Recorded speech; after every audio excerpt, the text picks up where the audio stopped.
Misi podium tertinggi di daratan Prancis dimulai, bosku. Sirkuit Le Mans bersiap menjadi saksi bisu kegilaan Veda Ega Pratama berikutnya di seri kelima Moto3 2026. Selamat datang di Farhan Fact. Usai membuat geger Jerez dengan aksi comeback dari posisi 17 ke posisi 6, kini sang singa muda Indonesia datang ke Prancis dengan satu target yang sangat jelas, podium. Karakter sirkuit Le Mans yang penuh dengan tikungan stop and go disebut-sebut sangat cocok dengan gaya balap begal pengereman khas Veda Ega. Mampukah Veda menaklukkan cuaca ekstrim Prancis dan membungkam dominasi pembalap tuan rumah di depan ribuan penonton Eropa? Siapkan bendera merah putih kalian, karena ini adalah awal dari serangan balasan Indonesia di panggung dunia. Gaspol, surga bagi sang raja pengereman. Sirkuit Bugatti di Le Mans, Prancis dikenal memiliki karakter yang sangat unik dan menantang, yaitu stop and go. Sirkuit ini didominasi oleh lintasan lurus yang diakhiri dengan pengereman sangat keras menuju tikungan tajam. Bagi pembalap biasa, ini adalah siksaan bagi fisik dan ban. Namun bagi Veda Ega Pratama, ini adalah taman bermain yang sempurna. Gaya balap Veda yang sangat kuat dalam melakukan late braking atau pengereman terlambat diprediksi akan menjadi senjata mematikan di sini. Di Le Mans, kecepatan murni motor seringkali kalah penting dibandingkan keberanian pembalap untuk menunda pengereman sedalam mungkin. Veda sudah membuktikan di Jerez bahwa ia adalah salah satu yang terbaik dalam urusan ini, dan Le Mans akan menjadi pembuktian bahwa teknik Wonosari style miliknya mampu menaklukkan sirkuit paling teknis di Eropa sekalipun. Belajar dari Jerez, misi mengunci front row di kualifikasi. Evaluasi terbesar Veda Ega dari seri sebelumnya adalah pentingnya posisi start yang menguntungkan. Meskipun ia mampu melibas 11 pembalap di Jerez, Veda menyadari bahwa memulai balapan dari barisan belakang adalah risiko yang terlalu besar. Di Le Mans, tikungan pertama sangat sempit dan seringkali terjadi insiden di lap-lap awal karena semua pembalap berebut masuk ke racing line yang sama. Oleh karena itu, misi utama Veda di GP Prancis adalah mengunci posisi di front row atau setidaknya 2 baris terdepan saat sesi kualifikasi Sabtu nanti. Jika Veda mampu memulai balapan dari posisi 5 besar, ia tidak perlu lagi membuang-buang umur ban untuk mengejar ketertinggalan. Dengan posisi start yang ideal, peluang Veda untuk langsung bertarung memperebutkan podium 1 sejak putaran pertama menjadi sangat terbuka lebar. Ancaman cuaca Prancis, ujian adaptasi di lintasan basah. Satu faktor yang seringkali menjadi penentu di Le Mans adalah cuaca yang sangat tidak menentu dan sulit diprediksi. Hujan bisa turun tiba-tiba di tengah balapan, mengubah lintasan menjadi sangat licin dan berbahaya dalam hitungan detik. Ini akan menjadi ujian adaptasi yang sangat nyata bagi Veda Ega Pratama yang lebih terbiasa dengan aspal panas. Namun, jangan salah, pembalap Indonesia biasanya memiliki insting yang sangat tajam saat memacu motor di lintasan basah, karena terbiasa dengan iklim tropis. Jika balapan di Prancis nanti berlangsung dalam kondisi hujan atau wet race, ini justru bisa menjadi keuntungan bagi Veda untuk menunjukkan kemampuannya mengendalikan traksi motor secara manual tanpa bantuan elektronik yang berlebihan. Veda harus siap dengan segala skenario cuaca agar misi podiumnya tidak terhambat oleh faktor alam. Persiapan fisik ekstrim, menjaga stamina di tikungan berat. Menghadapi seri Le Mans, Veda Ega dikabarkan meningkatkan porsi latihan fisiknya secara ekstrim selama menetap di Spanyol.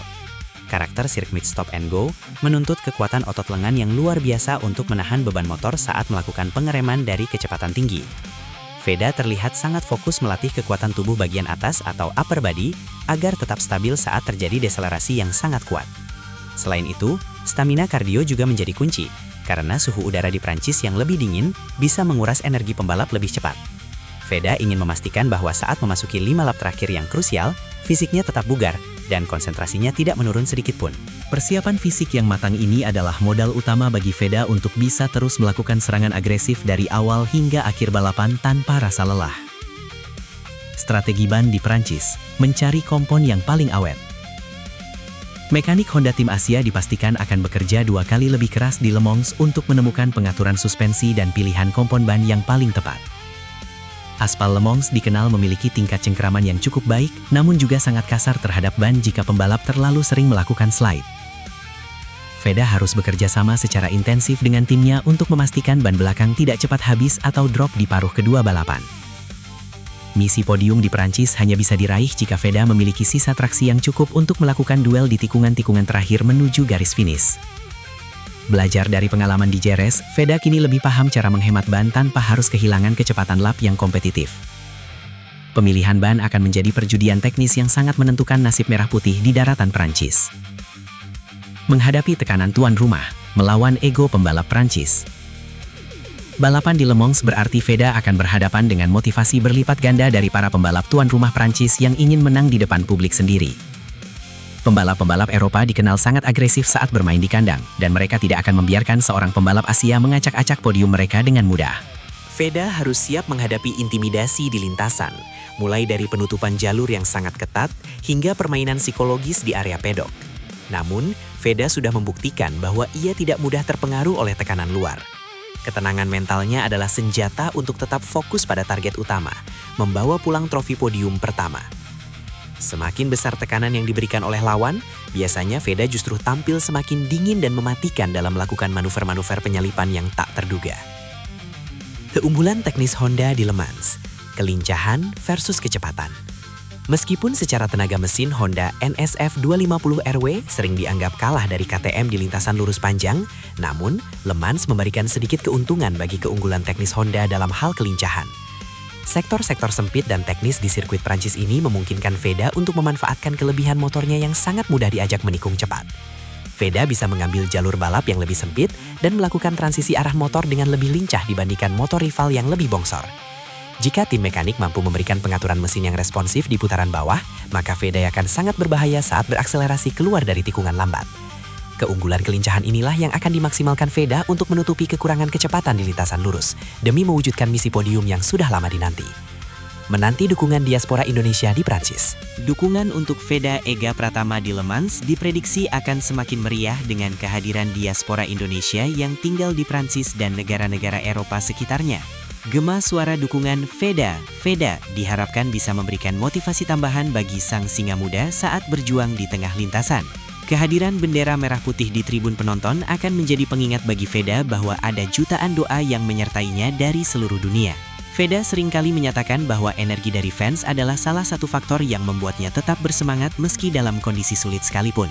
Misi podium di Le Mans bukan hanya tentang trofi pribadi, tapi tentang memberikan kebahagiaan bagi seluruh rakyat Indonesia yang haus akan prestasi internasional di bidang otomotif.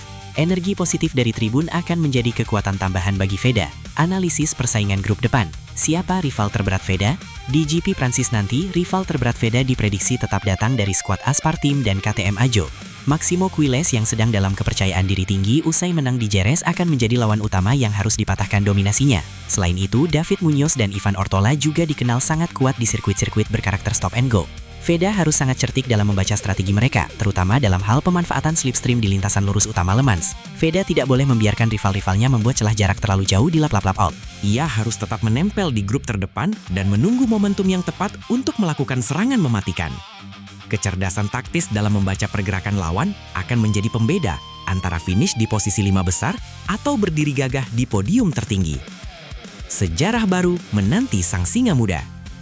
Sebagai penutup bahasan misi podium kita hari ini, Farhan Fact ingin menegaskan bahwa Veda Ega Pratama sedang berada di jalur yang sangat tepat untuk mengukir sejarah baru di GP Prancis. Semua data menunjukkan bahwa Le Mans adalah tempat yang paling logis bagi Veda untuk meraih podium pertamanya di kelas Moto3 dunia. Dengan kombinasi gaya balap yang agresif, persiapan fisik yang matang, dan motivasi yang meluap-luap, sang singa muda Indonesia siap mengguncang dominasi Eropa. Mari kita terus kawal setiap sesi latihan, kualifikasi, hingga balapan hari Minggu nanti. Jangan biarkan dukungan kita kendur, karena doa tulus dari seluruh Nusantara adalah kekuatan terbesar bagi Veda. Le Mans bukan hanya sebuah sirkuit, tapi adalah saksi awal dari kegilaan Veda yang akan membuat dunia semakin mengenal kehebatan Indonesia. Asli bosku, dengar karakter Le Mans yang cocok banget sama gaya Veda aja udah bikin kita nggak sabar nunggu hari Minggu. Veda punya modal segalanya buat naik podium pertama kali di daratan Prancis. Dari Wonosari menuju podium Le Mans, misi ini bukan cuma mimpi, tapi sudah di depan mata. Menurut kalian, apakah Veda sanggup langsung juara 1 atau cukup podium 3 saja sudah luar biasa? Tulis prediksi optimis kalian di kolom komentar ya. Jangan lupa klik like, subscribe, dan share video Farhan Fact ini agar gaung dukungan buat Veda makin kencang sampai ke Prancis. Tetap semangat, jaga kesehatan, dan mari kita gaspol bareng Veda. Wassalamualaikum warahmatullahi wabarakatuh. Gaspol dan bye-bye.